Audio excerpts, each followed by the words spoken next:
Annonceurs, entrepreneurs, promoteurs et chefs d'entreprise, choisissez dès à présent votre meilleur partenaire média, Ideal Production. Ideal Production est basé à Cotonou au Bénin. Ideal Production, le partenaire exclusif de Sika TV en Afrique.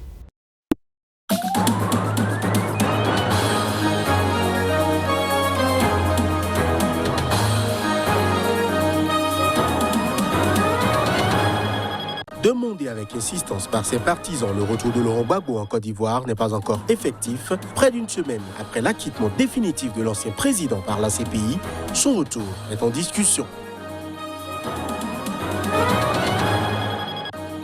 Après la Cinco et le CC, les églises de réveil, jadis silencieuses sur les questions sociopolitiques en République démocratique du Congo, sortent de leur silence. Leur feuille de route électorale assure dans ce journal. Nouvelle attaque au Burkina Faso. Au moins 3 gendarmes et 5 supplétifs civils engagés dans la lutte anti-djihadiste ont été tués lundi soir. C'était lors d'une attaque contre des unités mixtes dans l'est du pays.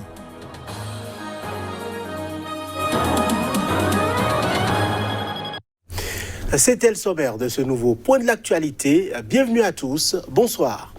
À quelle date Laurent Gbagbo foulera-t-il le sol de l'aéroport Félix Houphouët-Boigny d'Abidjan, près d'une semaine après l'acquittement définitif de l'ancien président de Côte d'Ivoire par la Cour pénale internationale? Son retour au pays, demandé avec insistance par ses partisans, est en discussion. Les modalités sont loin pour l'heure d'être encore fixées. Depuis des mois, des intermédiaires tentent d'organiser un échange téléphonique entre les deux hommes, mais ils n'y sont pas encore parvenus. Le gouvernement veut encadrer le retour de Laurent Gbagbo pour éviter des débordements. Jusque-là, c'est Ahmed Bakayoko qui menait les discussions. La maladie et le décès du Premier ministre ont suspendu le processus, mais la nomination de Patrick Hachi et le retour prochain d'Assoa Adou, chargé par Laurent Gbagbo de le représenter auprès des autorités et récemment absentes du pays, devrait permettre une reprise rapide. Les proches de l'ex-président ne veulent pas se précipiter. Ils insistent sur les garanties à sa sécurité et demandent aussi qu'il bénéficie de la loi sur le statut des anciens chefs d'État dont il a été exclu, qui lui octroierait un salaire, des frais de déplacement, du personnel. Selon un membre de sa famille, la réhabilitation de sa résidence de Mama, son village, est achevée. Les travaux à celle de Cocody sont en passe de l'être. Reste à savoir si, libre de ses mouvements, Laurent Gbagbo ne fera pas quelques étapes sur la route d'Abidjan, des visites à des dirigeants amis ou à des organisations de la diaspora qui l'ont soutenu sont évoquées, mais tributaires du contexte sanitaire. Après la Cinco, la conférence épiscopale nationale des catholiques et l'église protestante du Christ au Congo ECC, les églises de réveil, jadis silencieuses sur les questions sociopolitiques et réputées proches des gouvernants, sortent de leur silence. Plus de précisions à travers cet élément. Divisées sur les questions dogmatiques, les 3 principales confessions religieuses de la République démocratique du Congo se liguent pour la première fois pour exiger la tenue d'élections crédibles dans le délai constitutionnel en 2023. Les églises évangéliques se mobilisent donc à leur tour. Pour leur président, le prophète Dodo Israël Kamba, l'échéancier électoral ne devrait souffrir d'aucun débat. Nos appels au respect de la Constitution, c'est sur la base de ça que nous estimons qu'il est valable et convenable que les élections se tiennent en 2023. Les priorités sont les dispositions qui doivent être prises à temps pour la tenue de bonnes élections transparentes, libres et apaisée. La feuille de route dévoilée n'a pas de calendrier détaillé ni d'échéancier, mais elle comporte des rubriques génériques et une première demande de surveillance des élections. Elle prévoit aussi une implication des églises dans la campagne pour mobiliser les populations autour de l'enjeu électoral. Autre chose, c'est la préparation des équipes de formation qui doivent descendre sur toute l'étendue de la République pour faire le travail. Pour la vulgarisation, nous avons des personnes à former qui descendent sur le terrain. Nous préparons des hommes à organiser des rencontres et des conférences au sujet. On est en parfaite communion avec l'Église catholique. Les églises de réveil, tout comme les protestants et les catholiques, préfèrent prioriser l'installation d'une nouvelle équipe dirigeante de la commission électorale avant de batailler pour les autres réformes, ce qui provoque une levée de boucliers au sein de la société civile, tout comme de l'opposition. Au Soudan, au moins 40 personnes ont été tuées et 58 blessées dans des affrontements tribaux depuis samedi à El Guénéra, capitale du Darfour Ouest. L'état d'urgence a été décrété ce lundi soir dans cette région troublée de l'ouest du Soudan. Depuis le 3 avril dernier, 40 personnes ont été tuées dans les récents affrontements entre les Al-Massalites et les tribus arabes. La situation reste tendue dans la ville d'El Guénéra. Dans un communiqué ce lundi, le Bureau de la coordination des affaires humanitaires de l'ONU OCHA a indiqué que la commission de l'aide humanitaire du gouvernement signale 58 blessés. Le Comité central des médecins soudanais, un organisme fondé en 2016 pour représenter la communauté médicale, avait annoncé plus tôt dans la journée un bilan provisoire de 18 morts et 54 blessés. Le Conseil de défense et de sécurité, plus haute instance de sécurité du pays, a annoncé dans un communiqué ce lundi soir l'instauration de l'état d'urgence dans l'état du Darfour Ouest et le déploiement de forces régulières. En fin d'après-midi, on pouvait encore entendre des coups de feu, notamment dans les quartiers de El Al-Jabal et Al-Jamarik, selon l'ONU. Des témoins ont indiqué que des affrontements continuaient à 15 heures locales, soit 13 heures GMT. Des affrontements tribaux ont déjà eu lieu en janvier au Darfour, faisant plus de 200 morts, un peu plus de 2 semaines après la fin de la mission de paix conjointe de l'ONU et de l'Union africaine, MINUAD. El Guénéra avait payé le plus lourd tribut avec plus d'une centaine de morts, 132 blessés et 108 000 personnes déplacées, selon OCHA. Le gouvernement de transition mis en place après la chute d'Omar el-Béchir a signé en octobre un accord de paix avec plusieurs groupes rebelles, notamment du Darfour. Mais certains groupes insurgés de cette région n'ont pas signé cette paix. Le ministre de la Défense, Yassine Ibrahim, a annoncé ce lundi soir la formation d'une haute commission chargée de traiter les violations de cet accord. En Centrafrique, le plus puissant groupe armé UPC s'est engagé à quitter la coalition rebelle qui cherche à renverser le régime du président Faustin-Archange Touadéra. Le pays est en guerre civile depuis près de 8 ans. L'Unité pour la paix en Centrafrique, UPC, principalement actif dans l'est du pays, est le groupe le mieux doté en Centrafrique. Le général d'armée, Ali Darassa Mahamat, a fait valoir que depuis le début de la crise électorale, la population souffrait amèrement de l'insécurité, la situation sanitaire, la famine et de non-assistance humanitaire.